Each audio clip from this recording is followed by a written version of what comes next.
This is Quigg for Rifle TV in association with Scott's Menswear and MGM Marbella. Gallagher's gym. With me, I've got... What did you say? Say, and Gallagher's gym, go on. Oh, and Gallagher's gym for this interview, by the way. With me, I've got Joe Gallagher. How are you? Brilliant, mate. Really brilliant. Really happy with Callum Smith. Really happy to have a conversation with Santa Cruz tonight that he's willing to fight Scott Quigg next, so I'm really happy. Can you indulge more into this conversation? Yeah, listen, bumped into Leo tonight, said to him, listen, you're fighting September the 13th, not the most credible of opponents. We've reached out to you and Al Heyman and we've tried to make the fight. Matchroom have got in touch with you and we've had no comeback, and that's a fight that should have happened. Carl Frampton's fighting Kiko Martinez.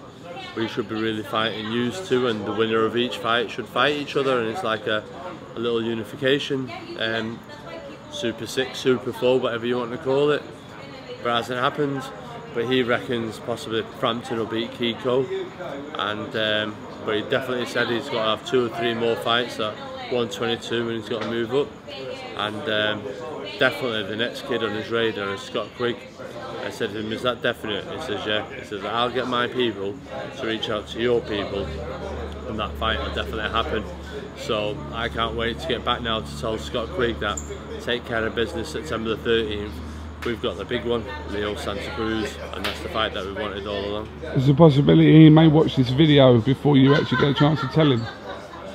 Scott Quigg, listen, possibly, but that's the thing. Carl Frampton will fight Scott Quigg. Scott Quigg will fight Carl Frampton. Scott Quigg will fight Santa Cruz. Santa Cruz will fight Scott Quigg. I get hit with unbelievable stick on Twitter and everything else. I protect my fighters. We want them fighters. But here we are now. Leo Santa Cruz said to me, I'll fight Scott Quigg next. Scott Quigg has told me he'll fight next. We've all said it. Will Al Heyman let Leo Santa Cruz fight Scott Quigg next? I've even said to Leo tonight, listen, we'll come and fight your own town tonight. And do you know what impressed me tonight most with Leo Santa Cruz at the show? The popularity, the amount of people that came up and asked for autographs, asked for pictures, and they never ever turned one person down. What a nice person. He's a nice kid, Leo Santa Cruz, but business is business, and I just hope Leo can say to either Oscar and Al Heyman, give me that Scott Quigg fight next. I think that's a great fight over here.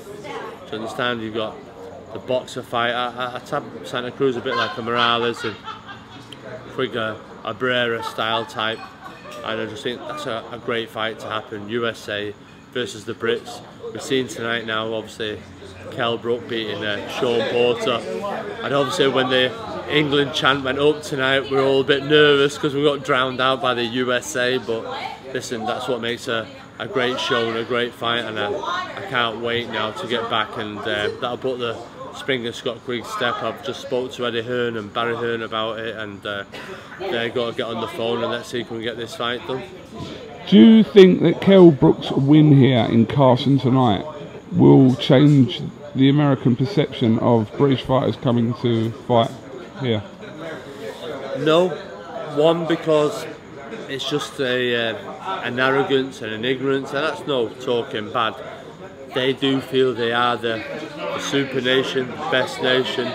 They should win at football, they should win at basketball, they should win at anything, and boxing's just one of them things. And I think maybe that was a little bit of Sean Porter's undoing tonight, that they overlooked Kell Brook, thought 10 years took him to fight for a world title fight, and yet most of them didn't really give Kell Brook the attention and the detail that they should have done. Really pleased with Kell Brook. It got to a stage in rounds 8 or 9 where it was like you could do 1 or 2 things here. You could, and no disrespect with Martin Murray, but Martinez, that fight was there to be won. He could have grabbed the fight by the horns. Kell Brook got that fight by the horns tonight and won that fight where others didn't, and I just think I was really pleased. It was a tough time between rounds 9 to 12, and they were the championship rounds, and Kell Brook prevailed tonight. We were having a discussion. You weren't really in the discussion, to be honest, but me and Liam Smith, a few other people, were having a discussion yesterday about who the top trainer was in the country. And why are you laughing? I'm not not laughing. No, I was just saying we did. And Right, it was quite difficult to pinpoint one trainer,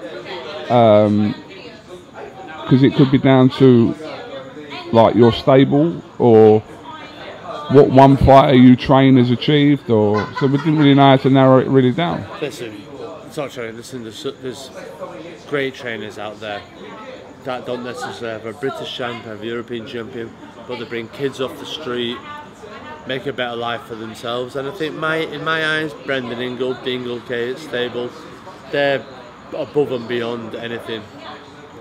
They were doing it in the 80s, they're doing it in the 90s, they're doing it in the zeros, and obviously Dominic tonight, I'm so pleased for him. That's sort of like Dominic's world champion. It's not Brendan's world champion, that's Dominic's world champion. I'm really, really pleased for Dominic tonight. Said it to him as well, and that's it. I just don't think anyone can compete with that at the moment, and I think they're the people that set the benchmark. They have a style, and they go ahead, and that's it. And to be considered that, listen, we're doing well at the moment, and we've won British titles, we're on a good run, and we've got a world champion, and Paul Smith's fighting, and the possibilities of other kids in the gym fighting for world titles is great, but no one can touch the Ingle gym, and they're the people that I look up to, and what Brendan's done and work, and taking kids from scratch to that level. Your Johnny Nelsons, Nazim Hamid, your Ryan Rhodes, and you can't compete with that, can you? And I'm really pleased for Dominic Ingle tonight. It's a great success story. Kell Brook, everybody knows, has his demons, and Dominic's done a fantastic job. The pressure was on him tonight. I'm really pleased for Dominic Ingle tonight, and in my eyes, they are the benchmark for British boxing. Okay. Just finally, obviously, Liam's done a bit of sparring here. Well, not here. Well, in Hollywood at Wildcard Gym. Yeah. Did I tell you we've been at the Wildcard, Quigg? What's that?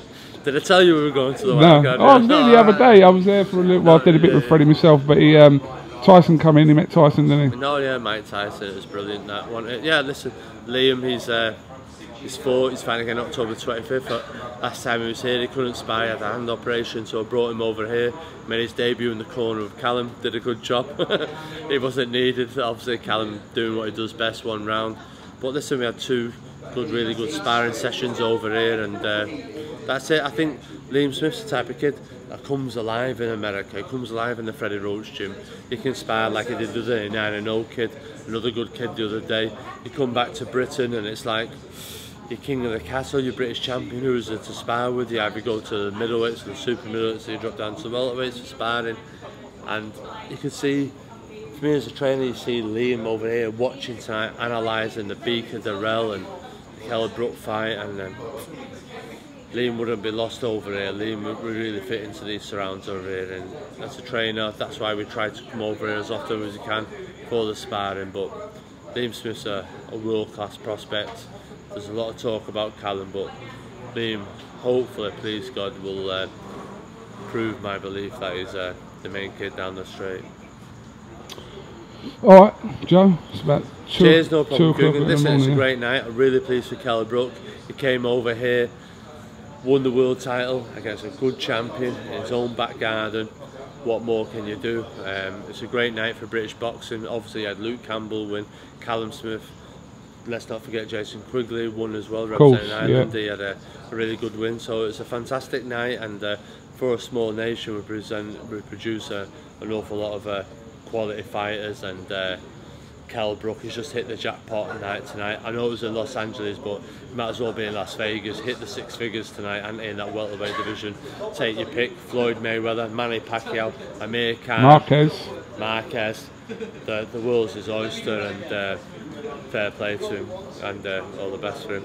I'd love to see him be Amir Khan, but like wouldn't everyone, but like you say, boxing politics, and maybe we can all wait with anticipation, and hopefully that comes through.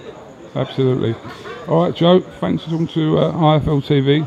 Brilliant, cheers, Quigg. Safe flight back, and yeah, and you, and I'll see you on the other side. See you in Manchester with Quigg, Crawler, Jose Burton, Marcus Morrison and Scotty Cardle. Alright, no worries. It's a quick one, Quigg. 6 weeks tonight.